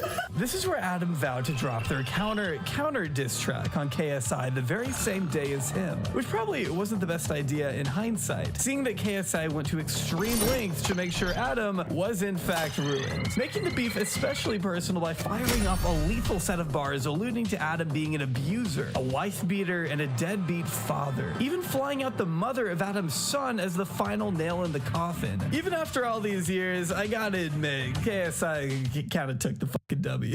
This only devolved into Adam having an emotionally charged breakdown in front of millions of people shortly after, proving this was more than just music. Yeah, I shit the fucking bed once. Twice, actually. I did it again in this new relationship. It was awkward. But, I'm not gonna let this shit happen to me. Because if I don't disprove this, then I'm leaving a fucked up legacy for my son. And I'm not gonna let that happen. I did so much for her. I paid her through beauty school. I just wanted her to succeed in life, even when she was at her lowest. Before she met me, she was fucking underweight. She didn't know what the fuck she was doing with her life, and all I wanted for her was to find her goddamn purpose. Adam was finally facing what would become the first of many damning allegations against their character. Although it wasn't taken too seriously and didn't last long, because after a few more Twitter exchanges and a subtle sneak diss on a future KSI track, the two seemed to be on pretty good terms by 2020. Regardless of how brutal KSI's language was, the situation only served to amplify Adam's music career and revived a brand that had been faltering for the past couple of years. Sure, it may have been in a negative light, but Adam was finally being talked about again. And at the time, that's all that really mattered. And I appreciate everybody sticking along with me during my, path to self-discovery. I know that it's no secret anymore that me and Elisa have separated, and, along with that, we have a kid, so there's a lot of things happening on the personal end of the spectrum that makes things a little bit difficult and, makes things a lot harder for me. Adam's life had changed drastically between 2014 and 2017. After breaking up with the mother of their child, Elisa, in January, the two would be involved in a series of public spats regarding what seemed like personal relationship issues, with Adam making very serious allegations against Elisa, who at the time urged the public to take Adam's mental state into consideration, chalking Adam's behavior up to a manic episode and claiming they needed help. Despite everything, the couple would get back together by March of 2017. Only for a short period of time, though, as it wouldn't take long for Adam to go on yet another Twitter rampage in June, publicly accusing Elisa of chronic cheating, mental and physical abuse. This would later be recontextualized by Elisa herself in 2022, claiming the reason behind her arrest was because she had finally retaliated against Adam abusing her. According to her, after Adam cornered her and screamed in her face that they would do everything to make sure the court saw her as an unfit mother, she punched Adam in the neck and was taken into custody shortly after. When the cops showed up, Elisa was terrified that telling the truth would cause Adam to lose their job, and thus would leave no one fit to take care of Mason, their son. And as a result, she spent her son's first Easter in jail, all because Adam refused to send bail money. For 5 whole days, Elisa sat alone in a jail cell, all for defending herself against Adam's alleged reprehensible behavior. Over the coming years, Adam was able to use this as leverage over Elisa, even attempting to dock mocks her over the incident, which Adam basically already did back in 2017 with their ex-fiancée Dawn, encouraging fans to look up the residents in an attempt to somehow prove innocent. If you want to see if there's any like merit to the claims with Dawn, if like I was abusive or anything, the house that I lived at was go ahead and check my name on that, see if there's any arrest records, or go ahead and see if there's any I guess proof that there was anything really crazy that happened. You know, just do the information yourself. Find it yourself. I don't want to get too far into the new wave of allegations, though, before first setting the stage for Adam's alleged behavior. Because the truth is, those in Adam's life have been speaking out for years without being taken seriously. My case in point, your pal Ross. Like, at the end of the day, dude, your perspective is your perspective, and my perspective is my perspective. My receipts can say different things, your receipts can say different things. Your pal Ross, formerly known as House Owner, is a gaming YouTuber who once worked at Sky Media alongside roommates Max, MWIII, and Tim.TV, who all ended up quitting around the same time in May 2016. Now, fast forward to a video Adam published on April 2nd, 2020, reacting to old content, in which Adam made some vague allusions to a falling out with Ross over Sky Media. You know, all of the I get so many comments every fucking video. When are you gonna do with Ross again? Listen, I don't know. Ross is the worst. I give you guys life advice. We had a pretty bad falling out over Sky Media. I don't even actually remember, but apparently it was pretty bad to him. It's just drama. I'm already over it. Whenever he's down to move past it, he's down to move past it. But you know, I'm over it. I've discovered and realized that it's just really not worth it to me. I'm just being open about it. You know, if you ever watch this video, dude, like, why don't we just settle this over a game of Smash Bros? Eventually, these strange and unprovoked comments got back around to Ross, who was compelled to make this post to YouTube and Twitter, in which he aimed to provide further context for the aforementioned falling out. The truth was, Ross left Sky Media because he no longer had creative control over the channel he initially sold to Adam to become a part of Sky Media. When he left, he was given the choice to either buy the channel back from Adam or start fresh with an entirely new persona. Because Ross didn't agree on the asking price, he chose the latter, and thus the Your Pal Ross name was born. Afterwards, he claims, the two struggled to maintain a friendship, since it still sucked having to give up the channel he'd created as a kid. Seeing all the new changes made to House Owner over the years was kind of tough. One day, Adam became weirdly antagonizing towards Ross over a tweet made by his roommate Tim, which had to do with PewDiePie's recent content feeling burnt out, which basically devolved into an all-out argument with his other roommate Max was manipulating Ross into being against Adam. Once Max found out about Adam's assertions that he was being manipulative, he broke down and blocked the CEO along with Ross, who wanted nothing to do with Adam from that point on. Since then, Ross has been at the receiving end of hate from Adam's community, both at their own will and at the word of Adam, even years after the dispute occurred. Additionally, Ross claimed Adam had threatened to bleed him dry in court if he ever spoke out about their time together. A phrase we'll all start to know and love as this video progresses. Regardless, Ross's statement was met with vitriol and doubt from fans, as well as total retaliation from Adam personally, who blasted Ross on Twitter over the coming days. Writing Ross's testimony off as his own personal perspective, accusing Ross of doing this because the Sky Does Everything channel is finally doing well again. Pretty hilarious, because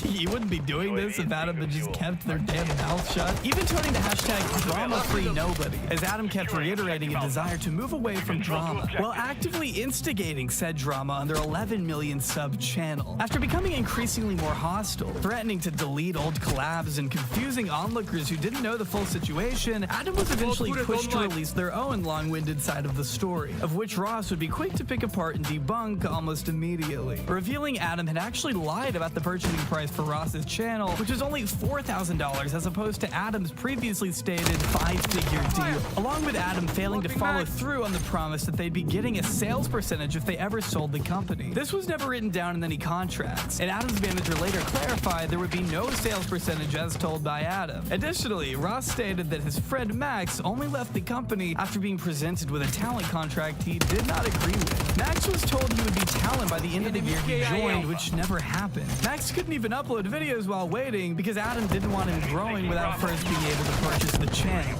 according to Ross. Despite everything, he concludes the document by thanking Adam for everything they've done to help his career. Well, after this was posted, Adam lost it, absolutely berating Ross in a video published to millions of people on Twitter. Adam barely addresses any of the claims Ross made and instead resorts to petty grandstanding. The fact that you're harping on 3-year-old drama makes me think that you really have nothing going on for you right now, and you're hyper focused on blaming me for your non-success on your pal Ross. At the end of the day, you're probably just making enough money to pay rent, and that's unfortunate considering you went from being able to buy a Jaguar to probably having to sell it. Calling him broke and that Ross would be nothing without Adam and Sky Media. I don't give a shit. Like, at the end of the day, like, dude, my whole job was to try and make you successful. And here you are on a platform that I helped you create, trying to knock me.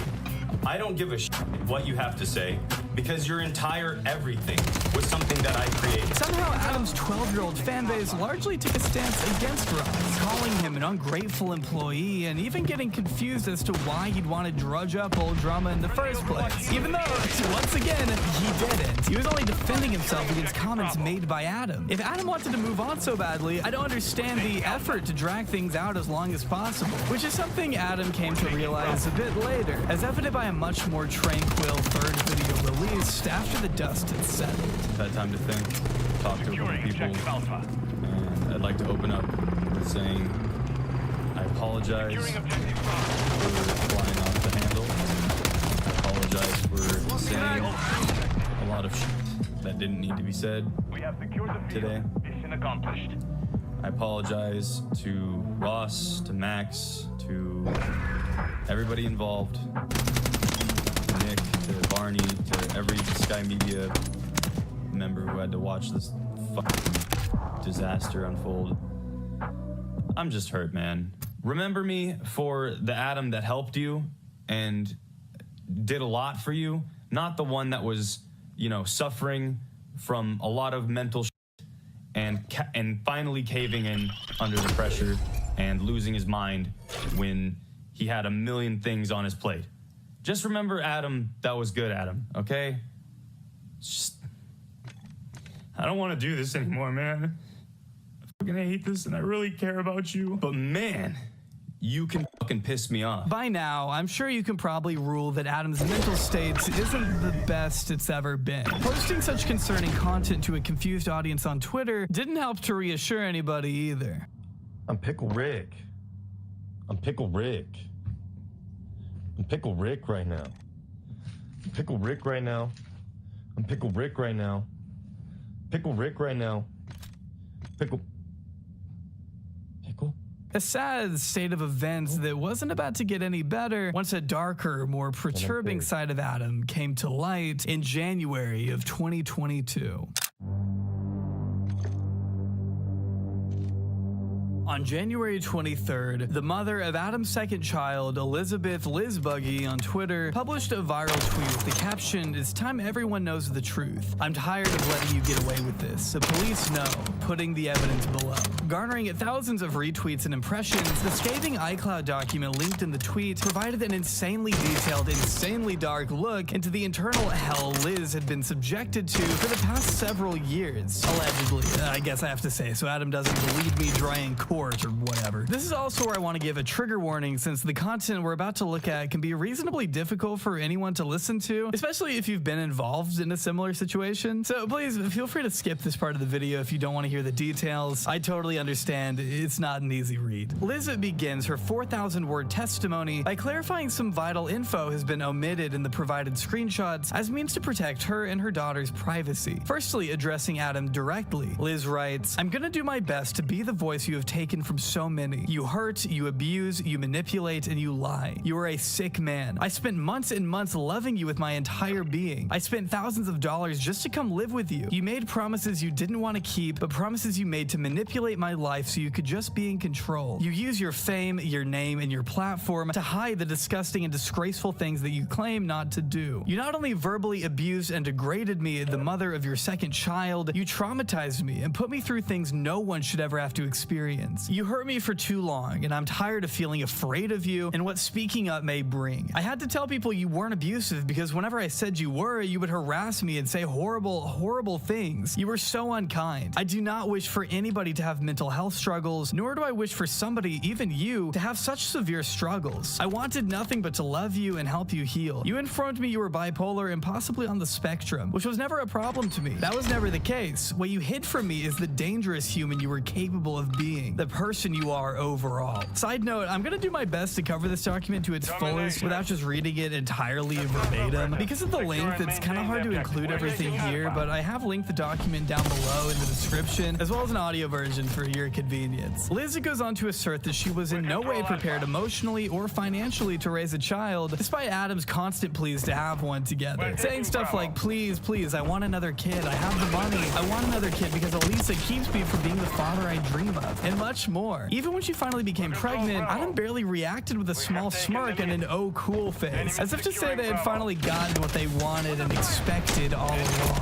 On top of neglecting the mother-to-be, Liz went on to say Adam was constantly on the phone, texting, being secretive, deleting conversations, as if there was something going on behind her back. After trying to force Liz to join a polycule with a friend, she reportedly found conversations of Adam cheating on her before and after she moved in. Though Adam treated them as trophies and insisted the two get married because Liz was literally pregnant, even though she told Adam she wasn't ready for that either. Adam just didn't care about her needs or desires. She was merely another facet for Adam to control. Even trying to buy her own baby, quoting a time Adam said, if you don't want her, I'll just give you like $100 grand or something. It's like Adam saw their own children as objects that could be bought and sold like commodities. As Liz goes on, she was even forced to order rings and propose to Adam herself so that they could boast about it on Twitter. In the words of Liz, she was heartbroken and her dreams of marriage were beyond crushed. The only reason she didn't leave was fear. She was afraid for her own safety and the well-being of her unborn child, writing, you treated me and everybody as peasants and would use your popularity against us. Behavior we've already come to expect from Adam during the Ross situation. Liz continued, you stole money from companies just to buy drugs and never do the work.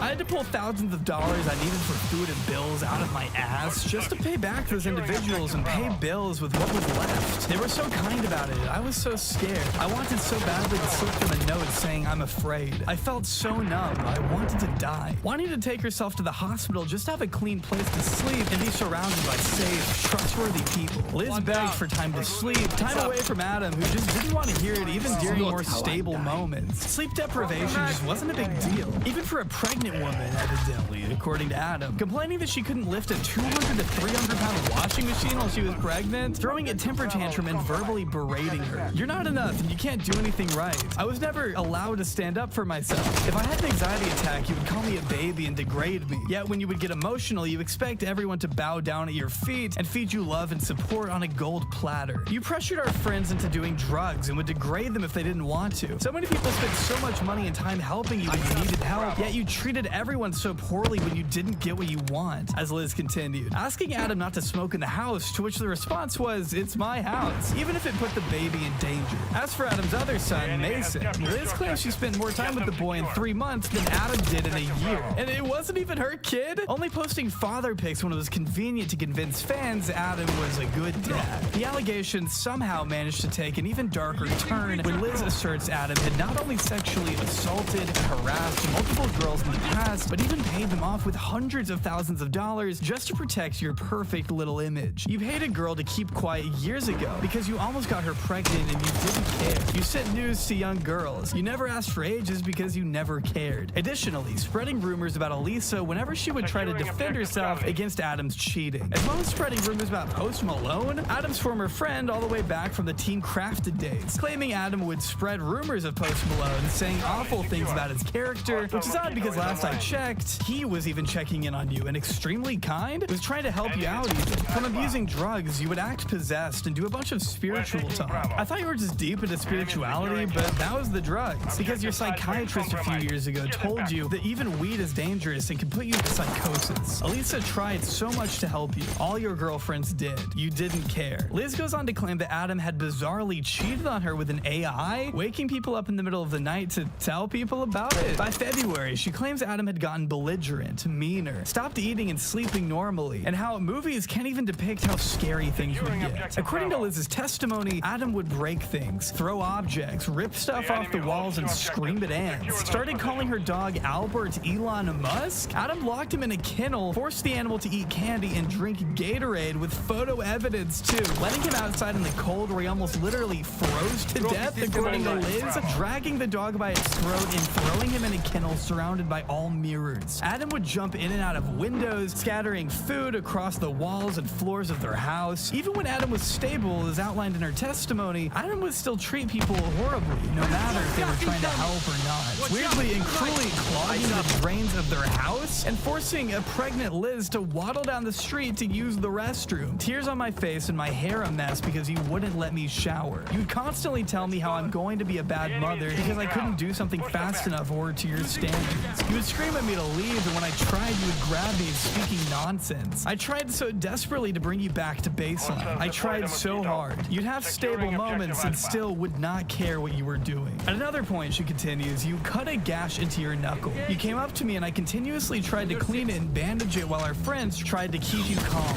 You came up to me with the bandages off and started putting the blood on my face and on my arms. I was horrified. You started painting on the walls with your blood. You put blood marks on our lizard tanks and our bathroom walls as well as the mirrors. You elbowed my belly several times. I was just trying to love you. I continuously spoke calmly and did everything I could. After getting the wrist checked out at the hospital, she claims Adam got violent, saying, I came up to you and you started screaming and kicked your feet into my belly and started shoving me away, screaming awful things. I thought I was going to miscarry, it hurt so bad. I stood up and the social worker hugged me while I bawled my eyes out. Security took over again. They made sure I was okay and had me leave. The nurses called me to make sure I was okay, and I'll never forget them. You were hospitalized for a week. Elisa never gave up on helping me, even if it was just checking in. She is not the bad guy you so claimed her to be. Upon leaving the hospital, Adam unfortunately got worse. You became more violent. You were medicated, then stopped taking it when you felt stable because you've always enjoyed feeling powerful. You said so yourself. The second you saw flashing lights, you acted completely fine and tried telling them I was crazy. They didn't take you away.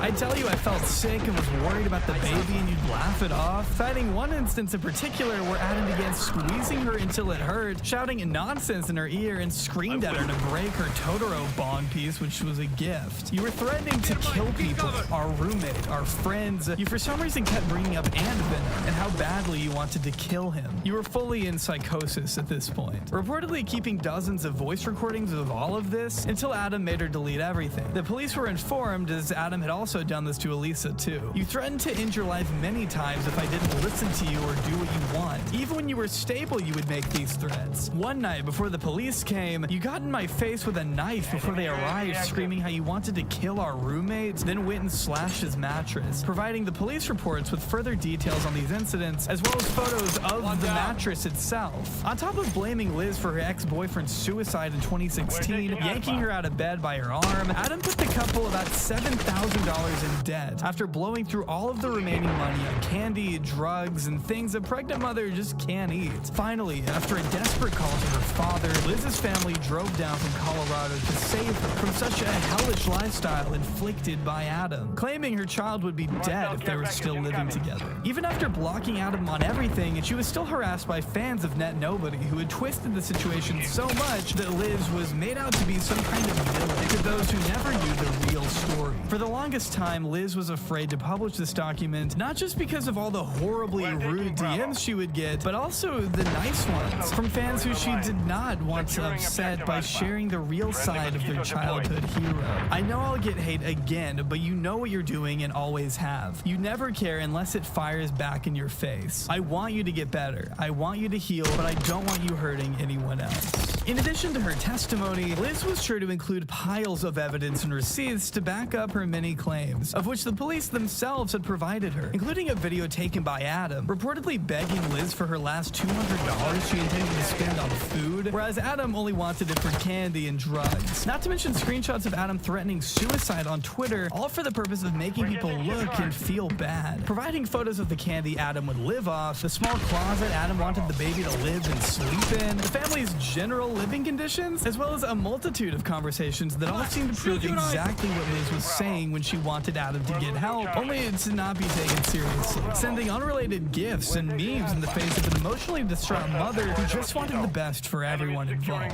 Voice memos and all. And right now. Incoming. Secure. Eyes up. Mission failed. I don't respect you. Jingly jingly. Jingly jingly. We will listen. Oh my gosh. I'm just busting pistachios over and over and over again into my mouth. Oh, I'm focused.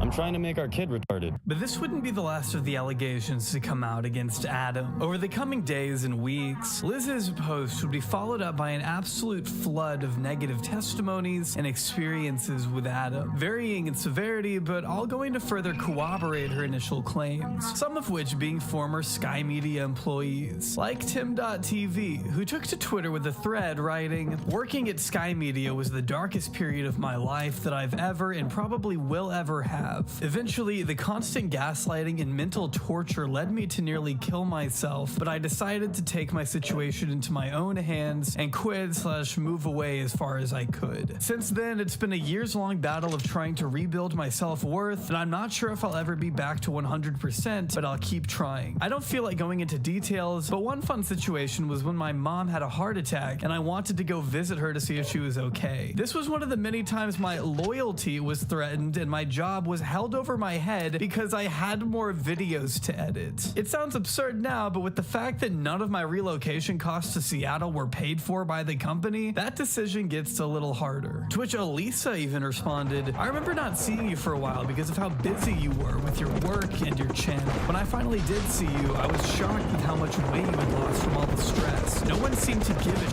either." Then as far as Jin Bob, Adam's friend and former associate exposed by the FBI for being a pedophile that we just haven't had time to talk about, Tim commented, "Jin used to be at the office as late as me, and I was always wondering what he was up to. I checked and he was talking to fans on Skype, which I thought was pretty weird because they were literal kids. I brought this up to management and was told to mind my own business and edit." Kind of puts this clip in a different light too, doesn't it?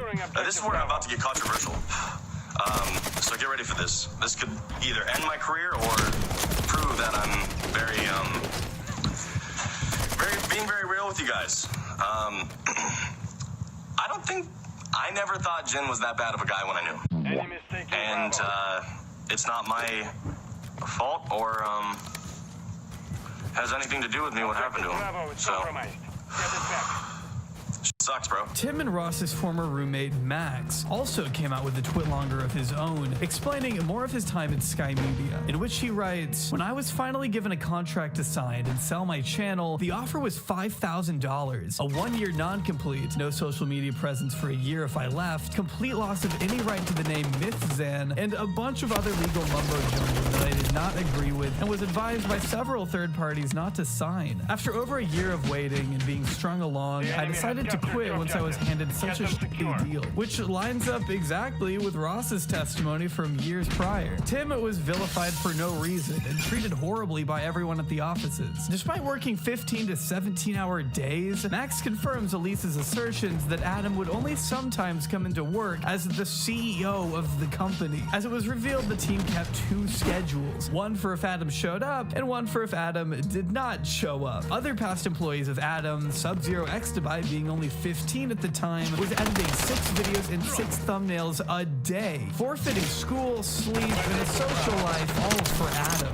Ross experiencing something similar. The working environment was disgusting and unprofessional. As Max says, he was shocked he stayed there as long as he did, though at the time, he felt brainwashed. In fact, the main reason he hadn't spoken out sooner was because Adam had always insisted that if he did, Adam would bleed him dry in court from legal fees, and then he would have nothing. It didn't matter if Adam was in the wrong.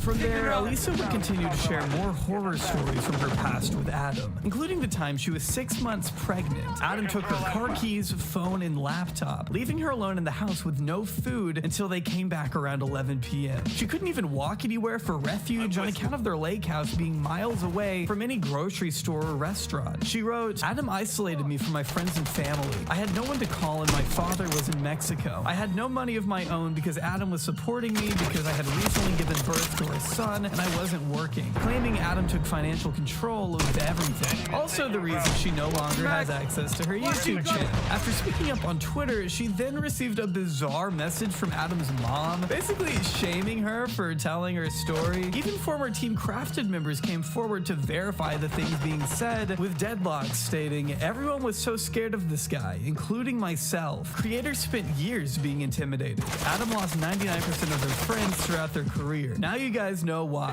Scumbag. I'd never be friends with a guy like that." With Cedo Sorcerer writing, "Half of me wants to put my experiences out, which explains the full story on why I left YouTube in 2014, but the other half just wants to avoid this drama because the anxiety is what caused the stomach-turning pain I had in 2014, which made me leave." To which Gizzy Gaza responded, "Mood. But to me, I was too afraid to talk about the stuff that happened in 2013 to 2014. And yes, I have anxiety, but I'm not afraid anymore." Which is why they later posted their own Google Doc, which could be summarized as Adam convincing other creators and friends not to associate with Gizzy, which they obeyed as not to ruin their connections with Adam. Gizzy was ostracized from the community and always had to walk on eggshells when dealing with Adam especially. Understandably afraid of their power, much like everyone else at the time. Adam did have a tendency to unleash their supporters on whoever dared cross them, which is most likely why the famous films refused to name Adam in June 2020 when he spoke out about their sexual harassment, grabbing his cheeks unprovoked and moving in for a kiss, only to play it off as a joke. Amongst all the statements released against Adam, of which I will be including in the description of this video, one of the most anticipated was probably from Taylor and Venom, who Adam had previously threatened to murder on multiple occasions. Being another one of the most influential Minecrafters on the site, the two had sort of blown up together and shared many similarities content-wise. Starting by, I want to preface this by saying that ever since 2013, I've been kept just outside of arm's reach of Adam, so I was spared from much of what you may have heard from others. Explaining that despite a rocky friendship from 2012 to 2017, Adam would start to call Taylor in 2018, discussing radically delusional ideas that indicated a questionable mental space. Then, by 2019 and 2020, Taylor described Adam as being in some kind of psychotic state. With their home always being a wreck, Taylor was worried he might be the trigger for Adam to do something horrible, ending the statement with a sentiment that Adam doesn't deserve forgiveness, although he'd like to see them still try to earn it. Hey guys, Scott here, and I'm with and today we are playing Rumble Pit. It is a new map made by Podcrash, and it is really awesome. Basically, it's two players are pitted against each other in a fight to the death, 10 lives, no fancy equipment, just a sword, a bow, and your PvP.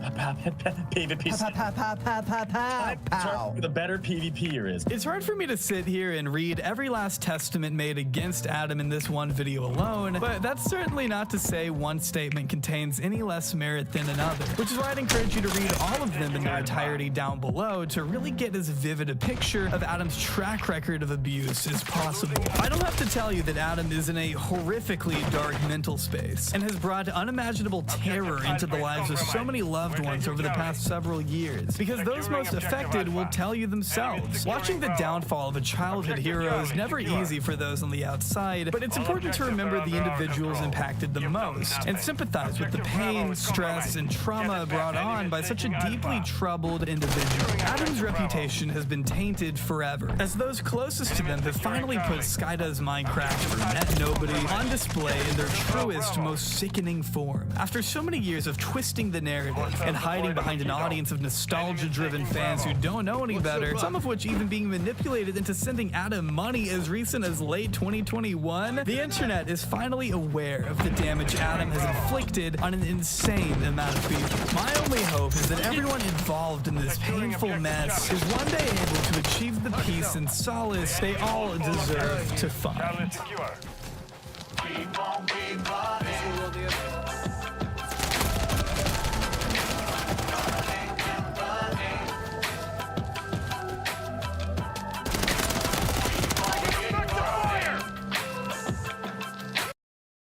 5.7 million views.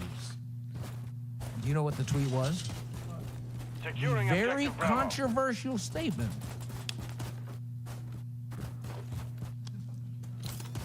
Video games The enemy holds are two supposed objectives. to be Secure fun. those positions.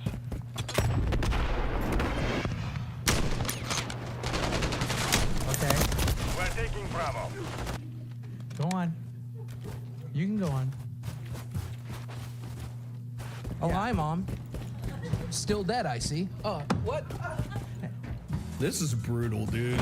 This is really brutal. If you want to see a cringe fest, go watch this panel, in air quotes, between Boogie and this other dude that is over an hour long. It is exactly like this the entire time. It's just awkward silence, embarrassing jokes, and like 12 people in the audience. It's miserable, but I'm sitting over here just rubbing my face in pure uncomfortability, just saying, what the hell is this? Why is this existing? Why is this going on? Because Boogie is showing up to the panel. He's showing up to the convention. If you guys recall, about a month ago, Wings of Redemption said he wasn't going to show up to the convention that Boogie's at right now. Part of the reason is because Boogie kind of planned this with his buddy, because he's gone to this convention like 4 years in a row, and the other guys just didn't buy into it. It's Memorial Day weekend. Oh no, that's too difficult to be able to travel. Just can't figure it out. So Boogie had to go by himself, and we are just stuck with a cringe fest, baby. We got scripted bullshit. We got embarrassing stories. We got a fight for relevancy. It's got it all. Headed to day 2 of Retro Producer. Hey, Jackson, hard enough for you. I've sweated enough over the last couple of days where I'm dehydrated. Objective Bravo secure. Yeah, she's smaller than one of my toes. So there's a lot to just break down in the first 2 clips of his video. To start off with, you're dehydrated because you drink sodas all day. You got some sodies in your system. I've never once seen you drink water. Your kidneys are probably crying out in pain. That's part of it. And then you go to one of the most humid areas in the entire world. Yeah, it's not gonna help you out, buddy. All right, it's not gonna look good. Secondly, what's with this shtick of calling Desi a bitch all the time? You remember when he was blowing up on Tommy C, saying, I forget the actress's name, excuse me, but he says the actress's name, and then Boogie follows it up with that bitch. That's what you're calling her, Tommy. That's what you're calling her.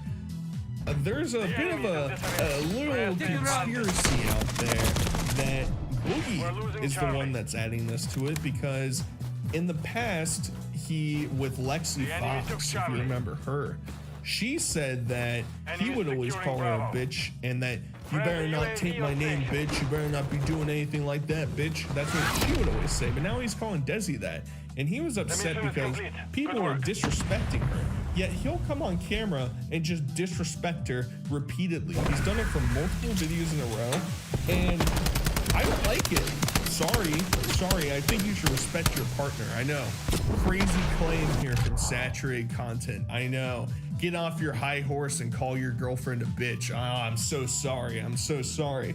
But since we're in the realm of just attacking people for no reason, we have no justification, Desi's makeup looks like absolute fucking dog shit, dude. Looks like fucking shit. I'm not a makeup expert. I just look at her and I see, yikes. She like has contoured her face to look like a 50-year-old divorcee woman who's trying to get back out on the scene, goes to a bar to try and pick up some men, but she really just, you can tell she's trying to look young, and